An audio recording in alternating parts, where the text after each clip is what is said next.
পাটিসাপটা খেতে কে না পছন্দ করে। হ্যালো এভরিওয়ান, আসসালামু আলাইকুম। সবাই কেমন আছেন? আশা করছি ভালো আছেন। আমিও আলহামদুলিল্লাহ ভালো আছি। আজকে করে দেখাবো পাটিসাপটা পিঠা। আমি নিয়েছি চালের গুঁড়ো 1 কাপের থেকে একটু কম। এরপর আটা নিয়েছি 1/2 কাপ।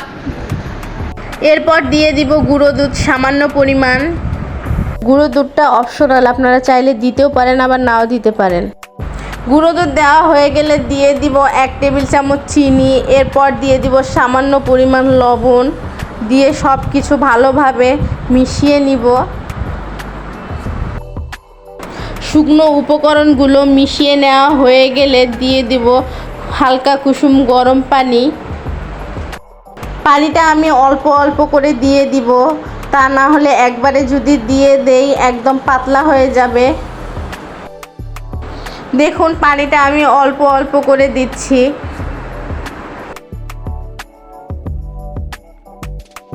আমার প্রায় 1 কাপের মতো পানি লেগেছে এখানে, আপনাদের কম বেশি লাগতে পারে। আমি আপনাদেরকে ঘনত্বটা দেখিয়ে দিচ্ছি, বেশি পাতলাও না আবার বেশি ভারীও না।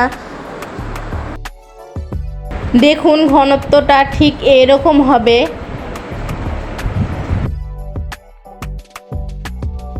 এখন এটা আমি আধা ঘন্টার জন্য ঢেকে রাখবো। খিসাটা বানানোর জন্য এখানে আমি দুধ নিয়েছি। খিসাটা ঘনত্বের জন্য এখানে আমি নিয়েছি 2 টেবিল চামচ চালের গুঁড়া, 1 টেবিল চামচ আটা, 2টা দারুচিনি, 2টা সাদা এলাচ, 1টা তেজপাতা। সব কিছু দিয়ে আমি ভালোভাবে মিশিয়ে নিব। আমি কিন্তু চুলা এখনও অন করিনি। সব কিছু মিশিয়ে নেওয়া হয়ে গেলে চুলাটা অন করে দিব। এটা কিন্তু অনবরত নাড়তে হবে, নয়তো নিচে লেগে যাওয়ার সম্ভাবনা থাকবে। আপনারা দেখে হয়তো বুঝতে পেরেছেন আমি অনবরত নাড়তে আসছি। আর একটা জিনিস হয়তো খেয়াল করেছেন, আমি মিষ্টি এখনও দেইনি, চিনিটা আমি একটু পরে দিয়ে দিব। এই যে দেখুন আমি চিনি নিয়েছি সামান্য পরিমাণ। আপনারা আপনাদের পছন্দ মতো চিনি নিতে পারেন কম বেশি করে, আপনারা যে যেরকম মিষ্টি খেতে পছন্দ করেন। আপু এবং ভাইয়াদের কাছে আমার একটা রিকোয়েস্ট, যারা এখনও আমার ইউটিউব চ্যানেলটি সাবস্ক্রাইব করেননি প্লিজ ইউটিউব চ্যানেলটি সাবস্ক্রাইব করে দিবেন এবং পাশে থাকা বেল আইকনটি প্রেস করে রাখবেন। আর যারা ফেসবুক থেকে দেখছেন অবশ্যই ফেসবুক পেজটি ফলো দিয়ে শেয়ার করে রাখবেন, এতে করে আমি অনেক উপকৃত হব।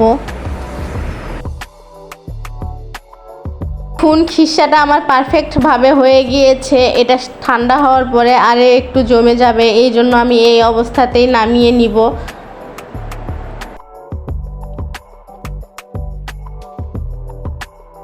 এরপর চুলার উপরে একটা ফ্রাই প্যান দিয়েছি সামান্য পরিমাণ তেল দিয়ে এখন টিস্যু দিয়ে মুছে নিব। আর দিয়ে দিব পাটিসাপটার ব্যাটারটা, যেটা আমি গুলে রেখেছিলাম। দেখুন প্রথমে বানাইতে গিয়ে 1টা 2টা এরকম হয়ে যাবে টেরা বেঁকা, আপনারা কিছু মনে করবেন না। এরপর দিয়ে দিয়েছি খিসা দেওয়ার পরে আমি কিভাবে মুড়িয়ে নিচ্ছি দেখুন, একদম রোলের মতো করে। এই কাজটা আপনারা খুবই সাবধানে করবেন। আমি সেমভাবে আর একটা আপনাদেরকে করে দেখাচ্ছি, দেখুন একই প্রসেসে। পাটিসাপটা পিঠাটা আমি চিনি দিয়ে করেছি, আপনারা চাইলে গুড় দিয়েও করতে পারেন, গুড় দিয়েও অনেক ভালো লাগে। আমার হাতের কাছে ছিল না বলে আমি চিনি দিয়েই করেছি।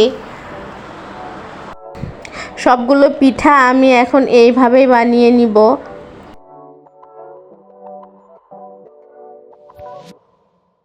চলুন আপনাদেরকে পরিবেশন করে দেখাই। দেখুন কত সহজে বানিয়ে ফেললাম পাটিসাপটা পিঠা। আপনারা বাসায় একবার এই পিঠাটা ট্রাই করে দেখবেন, আপনাদের অনেক ভালো লাগবে। আর আপনাদের যদি ভালো লেগে থাকে অবশ্যই একটা কমেন্ট করবেন। সত্যি অসাধারণ হয়েছিল পিঠাটা খেতে। আজকে এই পর্যন্ত, সবাই ভালো থাকবেন, সুস্থ থাকবেন, আমাদের জন্য দোয়া করবেন। আল্লাহ হাফেজ।